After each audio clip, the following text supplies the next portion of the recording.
Oopsie Airport celebrates 9 years of उड़ान।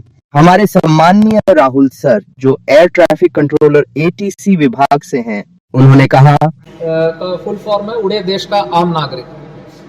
यह एक भारत सरकार की एक परियोजना है, बट इससे बढ़कर ये सिर्फ एक परियोजना ही नहीं बल्कि ये एक दृष्टिकोण भी है।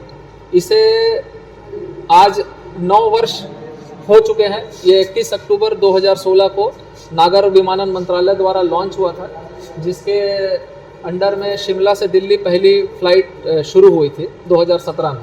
तो आज इसे 9 साल पूरे हो चुके हैं। इसके पीछे का दृष्टिकोण भारत सरकार का ये रहा है कि जो देश का आम नागरिक है, जैसे हमारे माननीय प्रधानमंत्री ने उस समय में बताया था कि उनका एक स्वप्न था कि जो मिडिल क्लास या लोअर मिडिल क्लास तबके से आते हैं, हमारे देश में प्रायः एरोप्लेन से ट्रैवल करना, एयर ट्रैवल करने को एक विलासिता का एक चिन्ह माना जाता था हमेशा से। इसे एक लग्जरी का सिंबल माना जाता था।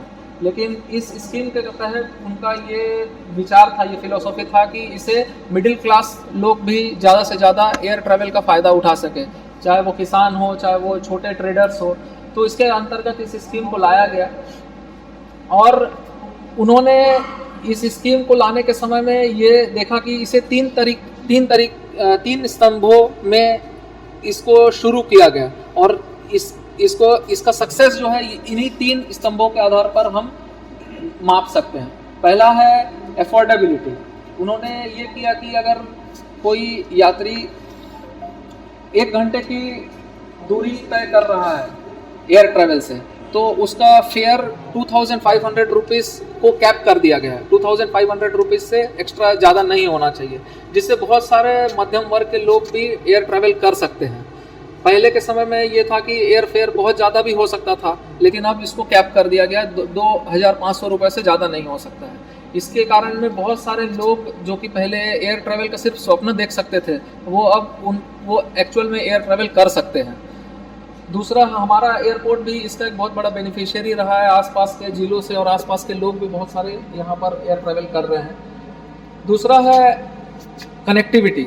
छोटे छोटे जो एयरपोर्ट्स बंद हो चुके थे, वो RCS स्कीम यानी रीजनल कनेक्टिविटी स्कीम भी हम इसी को बोलते हैं, उसके तहत वापस से मेन स्ट्रीम में जुड़ गए हैं। बहुत सारे छोटे एयरपोर्ट से मिडिल क्लास सिटीज़ या टियर 1 सिटीज़ के लिए फ़्लाइट्स डायरेक्ट शुरू हो गई हैं और वहाँ से वो अंतर्राष्ट्रीय यात्रा भी कर सकते हैं और भारत के अन्य प्रमुख जैसे दिल्ली, मुंबई, कलकत्ता भी जा सकते हैं।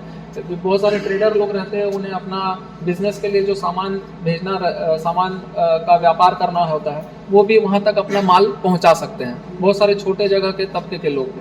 और तीसरा है इकोनॉमिक स्ट्रेंथ यानी इकोनॉमिक ग्रोथ।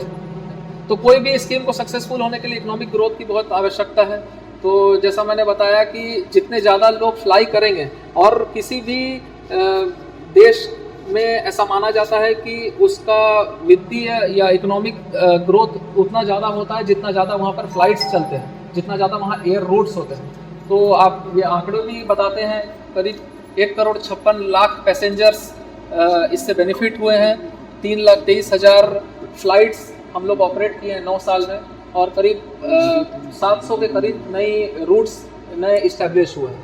तो इसी के सफलता के उपलक्ष्य में हम लोग इसका 9वां वर्ष मना रहे हैं। तो आप सबका बहुत बहुत धन्यवाद। आइए हम लोग केक काटते हैं।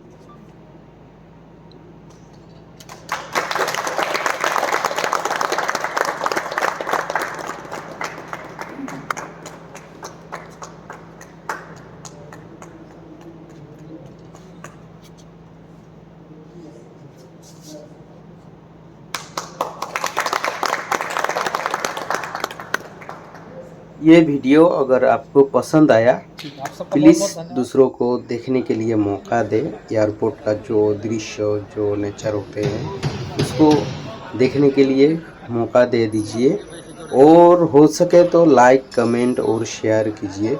आपके शेयर से हमें थोड़ा हौसला मिल जाएंगे, तो आप शेयर करें ज़रूर। थैंक यू फॉर इस वीडियो को लाइक करने के लिए।